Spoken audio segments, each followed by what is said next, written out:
آواز ہے یا رسول اللہ، آپ نے یوں دیکھا کوئی نظر نہیں آیا، پھر آواز ہے یا رسول اللہ، تو آپ نے دیکھا کہ ہرنی ڈیئر چھوٹی وہ کھڑی ہوئی رسی میں بندھی، تو آپ نے کہا کیا ہوا؟ کہا جی آپ کا صحابی مجھے پکڑ کے لایا ہے، میرے چھوٹے چھوٹے بچے بھوک سے رو رہے ہوں گے، آپ مجھے چھوڑ دیں، میں بچوں کو دودھ پلا کے واپس آ جاتا، مجھے پتا ہے میرے اللہ کی تقدیر میرے بارے میں کیا ہے۔ تو آپ نے کہا اگر تو واپس نہ آئی تو پھر؟ تو اس نے کہا مجھے اللہ جہنم میں ڈال دے۔ آپ نے اس کی رسی کھول دی، خود وہیں بیٹھ گئے، اس نے دوڑ لگائی اور پہاڑوں میں گم ہو گئی۔ تھوڑی دیر کے بعد وہ دوڑتی ہوئی آئی اور آ کے سر یا رسول اللہ میں حاضر ہو گیا، تو آپ نے اس کو باندھ کے وہیں آپ بیٹھ گئے نہیں۔ دیر کے بعد وہ صحابی آئے جنہوں نے اس کو شکار کیا تھا، پکڑا تھا، تو کہنے لگے ان کا یا رسول اللہ آپ یہاں کیسے؟ کہ میں ایک درخواست لے کر آیا ہوں۔ کہ کیا؟ کہ یہ ہرنی مجھے ہدیہ کر دو۔ کہ یا رسول اللہ سب کچھ آپ کا ہے، کہ بس یہ ہدیہ کر دو۔ یا رسول اللہ حاضر۔ تو آپ نے اس کو لے کر رسی اس کی گردن سے نکالی کہ جا بچی اپنے بچوں کے پاس جا کے خوشی منا، سچ نجات دیتا ہے اور جھوٹ ہلاک کرتا ہے۔ ایک ہرنی جان کی بازی کھیل گئی سچ بولنے کے لیے، تم چند پونڈوں پہ جھوٹ بولتے ہو، ایمان کو برباد کر کے رکھ دیتے ہو۔ مسلمان جھوٹ نہیں بولتا، مسلمان دھوکہ نہیں دیتا، مسلمان کی زبان سے سخت بول نہیں نکلتا، کسی کو بے عزت نہیں کرتا، کسی کو کی بے اکرامی نہیں کرتا، کسی کا دل نہیں توڑتا، کسی کو ذلیل نہیں کرتا، خود سہتا ہے، اوروں کو خوشیاں دیتا ہے، خود دکھ سہتا ہے، اوروں کو راحت دیتا ہے، خود تکلیف سہتا ہے۔ یہ میرے نبی کے اخلاق ہیں، یہ میرے نبی کی زندگی ہے، اور یہ اسلام کا سب سے بڑا چیپٹر ہے اور سب سے مشکل چیپٹر ہے۔ جب میرے نبی نے لمبی نمازیں پڑھی تو اللہ نے روک دیا کہ میرے حبیب ما انزلنا علیک القرآن لتشقى، اتنی لمبی نماز نہ پڑھ کے تو تھک جائے۔ میرے نبی نے تبلیغ میں زور دکھایا تو اللہ نے روک دیا فلتذهب نفسك علیہم حسرات، میرے نبی اتنا غم نہ کر کے آپ خود ہی آہیں بھرتے بھرتے آپ مر جائیں۔ میرے نبی نے مال سارا خرچ کیا، اللہ نے اس سے بھی روک دیا ولا تبسطها كل البسط فتقعد ملوما محسورا، اتنا خرچ نہ کریں کہ آپ خود پھر دکھی ہو کے بیٹھ جائیں۔ خرچ کرنا بہت بڑا عمل، تبلیغ سب سے سارے عملوں کا سردار عمل، تبلیغ سے بڑا کوئی کام ہوتا تو اللہ نبیوں کو دیتے، اگر تبلیغ سے بڑھ کر کوئی کام ہوتا تو اللہ نبیوں کو دیتا، گشت سے بڑھ کر کوئی محنت ہوتی تو اللہ نبیوں کو دیتا۔ 950 سال نوح علیہ السلام گشتی کر رہے ہیں، اور اللہ کی مان لو، اللہ کی مان لو، اتنا عظیم عمل کا میرے نبی درمیانہ نماز سب سے بڑی عبادت، میرے نبی درمیانہ کام، لیکن جب میرے نبی نے اخلاق اچھے کیے، دشمن کو معاف کرنا، لیکن ایک آدمی آپ سوئے ہوئے تھے، آپ کی تلوار لٹکی تھی، ایک آدمی آیا، اس نے آپ کی تلوار اتاری اور یوں ماری پسلی میں، آپ اٹھ کے بیٹھ گئے، اب وہ قتل کے ارادے کے لیے آ چکا ہے اور تلوار یہاں ہے، کہتا من یمنعک منی، اب بول تمہیں کون بچائے گا؟ تو آپ نے مسکراتے ہوئے کہا اللہ، تو اس کے ہاتھ سے تلوار گر پڑی، تو آپ نے اٹھا لی، آپ نے یوں سیدھی کی، اب تو بچا، تجھے کون بچائے گا؟ وہ کہنے لگا مجھے تو ہی بچائے گا، وہ تو اللہ کو جانتا نہیں تھا، کہا بابا مجھے تو ہی بچائے گا، تو آپ کہتے ہیں اس کا سر اڑا دو، یہ نبی کو قتل کرنے آیا ہے۔ میرے نبی نے فرمایا کلمہ پڑھتے ہو؟ کہا نہیں پڑھتا، کہا جاؤ معاف کیا۔ یہ میرے نبی کے اخلاق ہیں۔ 20 سال جنہوں نے قتل کے منصوبے مکہ والے، جب آپ مکہ میں فاتحانہ داخل ہوئے، ابو سفیان سب سے زیادہ آپ کو دکھ پہنچانے والوں میں پیش، تو آپ نے ابو سفیان کو عزت دی، جو ابو سفیان کے گھر میں داخل ہوگا اس کو کچھ نہیں کہا جائے گا۔ آپ تو ابو سفیان کو بلا کے سولی پہ لٹکاتے، اور آپ کہہ رہے ہیں جو ابو سفیان کے گھر میں جائے گا اسے کچھ نہیں کہا جائے گا، جو بیت اللہ میں ہوگا اسے کچھ نہیں کہا جائے گا۔ سارا مکہ سامنے، آپ یوں بیت اللہ کا دروازے پر یوں دونوں ہاتھ ایسے ٹکا کے کھڑے تھے، پھر آپ نے کہا میں کیا کروں گا اب تمہارے ساتھ؟ تو سہیل بن عمر نے کہا آپ کریم ہیں، کریم کے بیٹے ہیں، تو آپ نے کہا جاؤ میں نے معاف کیا۔ یہ اخلاق آج مٹ چکے ہیں، مردوں سے، عورتوں سے، علم والوں سے، خانقاہ والوں سے، تبلیغ والوں سے، سب زیرو ہوئے پڑے ہیں۔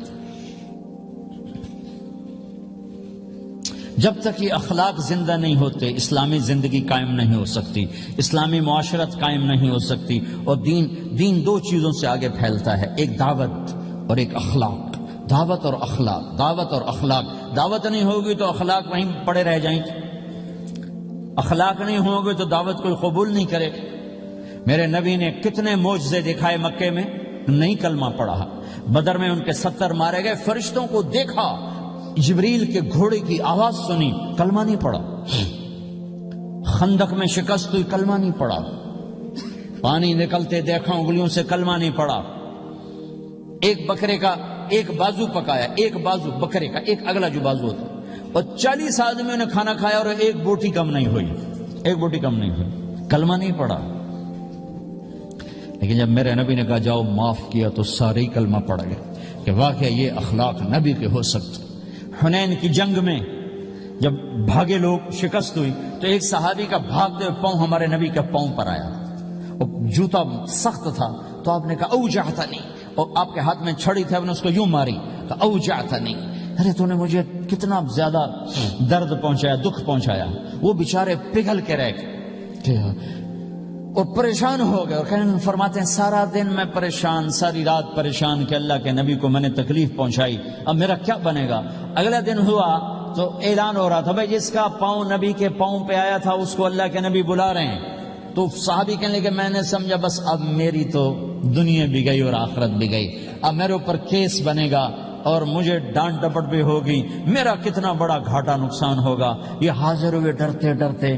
تو آپ نے فرمایا میرے بھائی کل میں نے تمہیں چھڑی ماری تھی، وہ مجھے معاف کر دینا، اور یہ 80 اونٹ تمہیں ہدیہ دیتا ہوں، 80 کیملز یعنی 80 پراڈو، 80 رینج روور کا یہ میری طرف سے تمہیں ہدیہ ہے. وہ حیران پریشان، یہ میرے نبی کے اخلاق ہیں، یہ میرے نبی کے اخلاق ہیں. کانٹے بچھانے والی نے 4 دن آنا چھوڑ دیا، بیمار ہو گئی تھی. تو ہم نے کیا بات ہے، وہ ہمارے راستے میں اب کانٹے کوئی نہیں ہیں. کہا یہ وہ بیمار پڑی ہے جو کانٹے بچھاتے تھے. تو آپ اس کے گھر چلے گئے، ماں جی خیریت تو ہے، آپ ٹھیک تو ہیں؟ کہا بیٹا مجھے کلمہ پڑھا دے، بس تیرے اخلاق نے مجھے فتح کر لیا ہے. میرے بھائیوں یہ چیپٹر بھول چکے ہیں، بھول چکے ہیں، بھول چکے ہیں. جب تک یہ چیپٹر زندہ نہیں ہوگا زندگی اسلامی نہیں بنے گی، معاشرہ اسلامی نہیں بنے گا، اور آگے قوموں کے لیے اسلام کا دروازہ نہیں کھلے گا. ہمیں معاف کرنا آتا ہو، ہمیں گالی دینے والے کو دعا دینا آتا ہو، غیبت کرنے والے کی تعریف آتی ہو، اور غیبت کرنے سے، غیبت سننے سے اپنے آپ کو ایسے بچاؤ جیسے زہر سے بچاتے ہو، اسے آگ سے بچاتے ہو. ایک دوسرے کو نفرت کا بول نہ بولو ورنہ ساری زندگی تباہ و برباد ہو جائے گی. میرے رب کی قسم، میرے نبی نے کہا ایک زبان کا بول انسان بولتا ہے اور جہنم کی گہرائیوں میں گر جاتا ہے، اور ایک زبان کا بول انسان بولتا ہے اور جنت کے درجات پر چڑھ جاتا ہے. یہ زبان بہت طاقتور چیز ہے. میں ہر بیان میں اس کو دہرا رہا ہوں کہ جتنا یہ عمل ختم ہو چکا ہے اتنا کوئی عمل بھی نہیں ختم ہوا ہے. میرے نبی نے فرمایا معاذ تمہیں سارے دین کا خلاصہ بتاؤں؟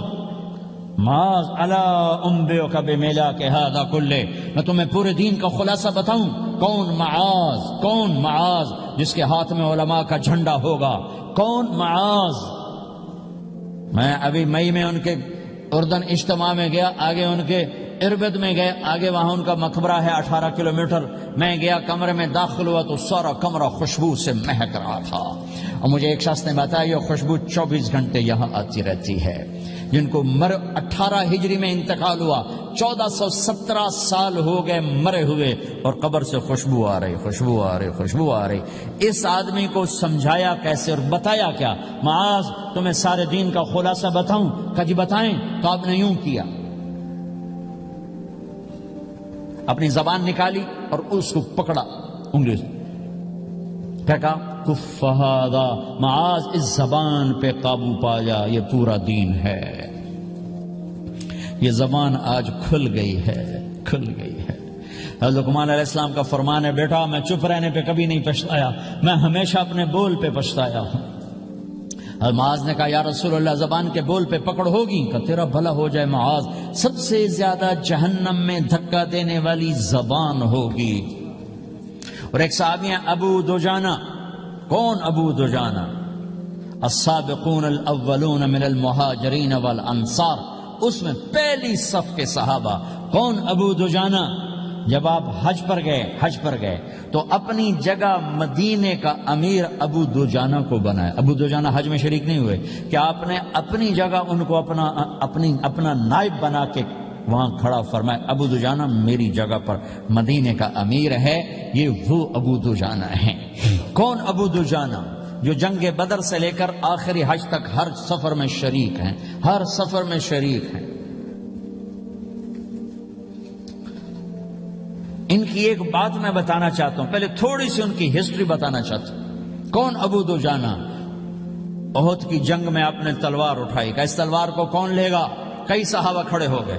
آپ نے کہا اس تلوار کا حق کون ادا کرے گا؟ سارے بیٹھ گئے. 3 آدمی کھڑے رہے، ایک زبیر بن عوام، ایک عمر بن خطاب، ایک ابو دجانہ. ان کا نام ہے سماق بن خرشنہ. سماق بن خرشنہ ان کا نام ابو دجانہ سے مشہور ہے. تو آپ نے تلوار نہ عمر کو دی، نہ زبیر کو دی، ابو دجانہ کو دی تھی.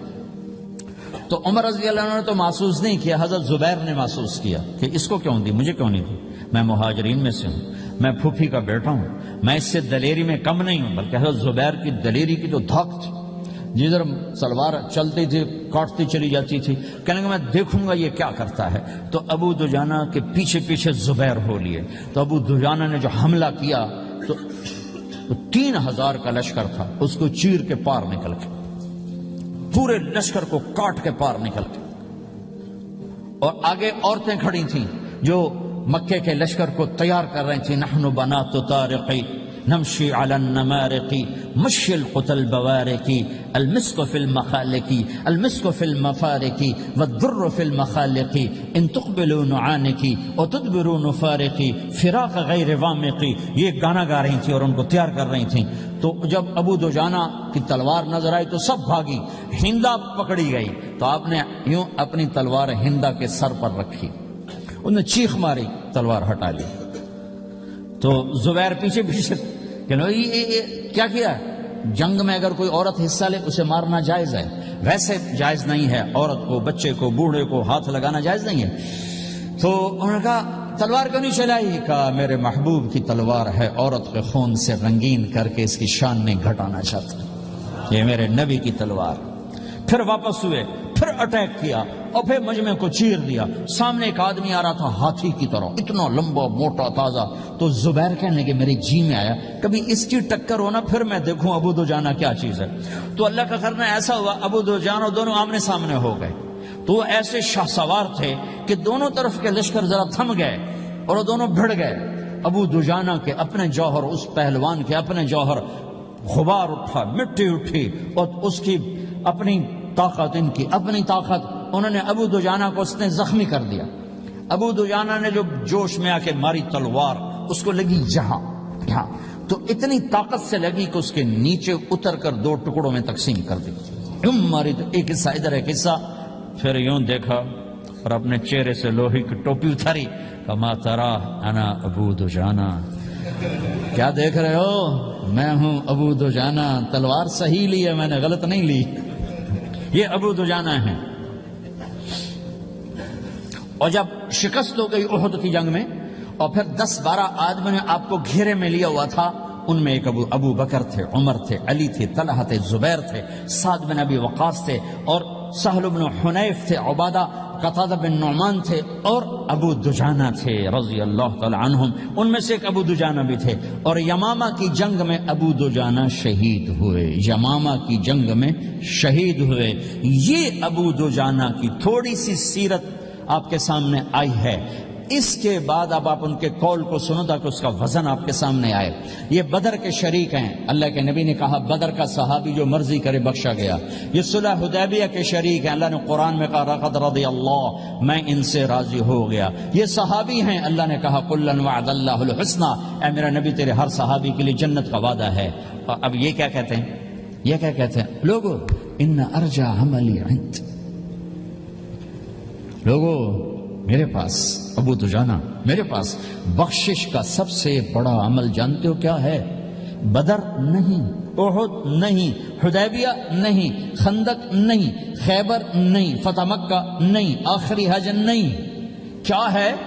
کیا ہے لوگو؟ ان ارجع عملی عندی، میرے پاس آخرت میں بخشش کا سب سے بڑا عمل بس ایک ہے کہ ما آذیت احدا بلسانی، میں نے اپنی زبان سے کبھی کسی کو دکھ نہیں پہنچایا. ولا اجد فی قلبی غلا لاحد، اور میرے دل میں کسی کے لیے بغض کوئی نہیں ہے، بس یہ میری بخشش کا عمل ہے.